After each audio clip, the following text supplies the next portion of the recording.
Varahini channel பார்க்குற அனைவருக்கும் வணக்கம்.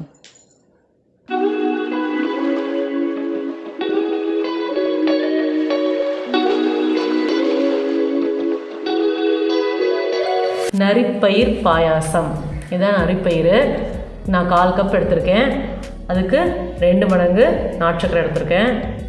அவ்வளோதான். அதுக்கு தேவையான பொருள் பார்த்திங்கன்னா நரிப்பயிறு, நாட்டு சக்கரை, ஏலக்காய், முந்திரி, பெரிச்சம்பழம், பிஸ்தா பருப்பு, அவ்வளோதான். இதெல்லாம் ஆப்ஷன் தான். வீட்டில் இருந்தால் போடுங்க, இல்லைன்னா இதுக்கு நரிப்பயிரும் நாட்டு சக்கரையுமே போதுமானது. குக்கரில் நல்லா வேக வச்சு பாயாசம் பண்ண வேண்டியது தான். நான் நைட்டே இதை ஊற வச்சிட்டேன். வாங்க பார்க்கலாம். நரிப்பயிர் பாயாசத்துக்கு நம்ம குக்கரில் ஃபஸ்ட்டு நரிப்பயிரை வேக வச்சிடலாம். நல்லா குழஞ்சி வேக வச்சா தான் சூப்பராக இருக்கும். ஒரு 3 டம்ளர் தண்ணி ஊற்றிக்கலாம்.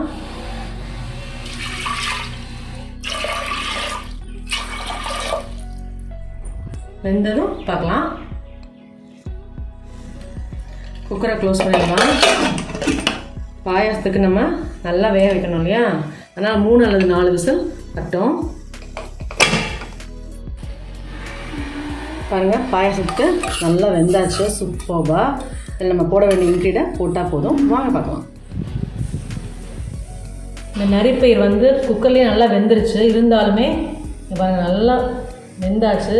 இருந்தாலும் நம்ம பாயாசத்துக்கு போடும்போது நம்ம ஒரு மாதிரி இருக்கும் இல்லையா, அதனால் மிக்சியில் ஒரு ரன் விட்டு பாயாசத்துக்கு போட்டால் சூப்பராக இருக்கும். வாங்க பார்க்கலாம். நான் 1 டம்ளர் தண்ணி ஊற்றிருக்கேன்.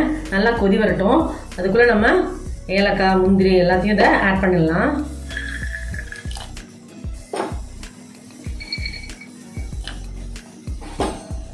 பெரிச்சம்பழம் எல்லாமே இதில் ஆட் பண்ணிடலாம். கடைசியில் தான் நாட்டு சக்கரையும் பால் மிக்ஸ் பண்ணி இதில் ஊற்ற வேண்டியது தான்.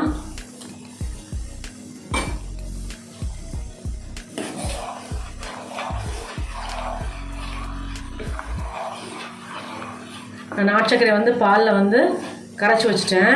ஏன்னா அதில் மண் கல்லெலாம் இருக்கும். அதனால் ஒரு கொதி வந்தோடனே ஊற்ற வேண்டியது தான். பாருங்கள், நல்லா கொதி வந்துருச்சு. சூப்பராக கொதியாச்சு. இதோட நம்ம ஸ்டவ்வை ஆஃப் பண்ணிட வேண்டியது தான். ஏன்னா நான் நாட்டு சக்கரையும் பால் மிக்ஸ் பண்ணும்போது ஸ்டவ் ஆஃப் பண்ணிடணும், இல்லைன்னா பிரிஞ்ச மாதிரி ஆகிடும். நல்லா வடிகட்டி நாட்டு சக்கரையும் பாலும் மிக்ஸ் பண்ணி வடிகட்டி வச்சுருக்கேன். அவ்வளோதான், பாயாசம் ரெடி. சூப்பராக ஒரு பவுலுக்கு மாற்றிட்டு உங்களுக்கு காமிக்கிறேன். நரிப்பயிர் பாயாசம் சூப்பராக வந்திருக்கு. செம்ம டேஸ்ட்டு, செம்ம ஹெல்த்தி. இதெல்லாம் நம்ம சாப்பிட்டே இருக்க மாட்டோம். இப்போவாது நம்ம இதெல்லாம் சாப்பிட்லாம். இந்த எனர்ஜியில் டெய்லியுமே நமக்கு எனர்ஜி இன்க்ரீஸ் ஆகிட்டே இருக்கணும். இப்போ எதிர்ப்பு சக்தி தான் நமக்கு மெயின்.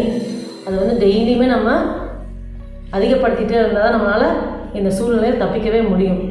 அதனால் கண்டிப்பாக இந்த மாதிரி விஷயத்தை நீங்கள் ஃபாலோ பண்ணுங்கள். என்னுடைய வீடியோ 2:15க்கு டெய்லியும் வரும். கண்டிப்பாக பாருங்கள். Good food, good life. Thank you.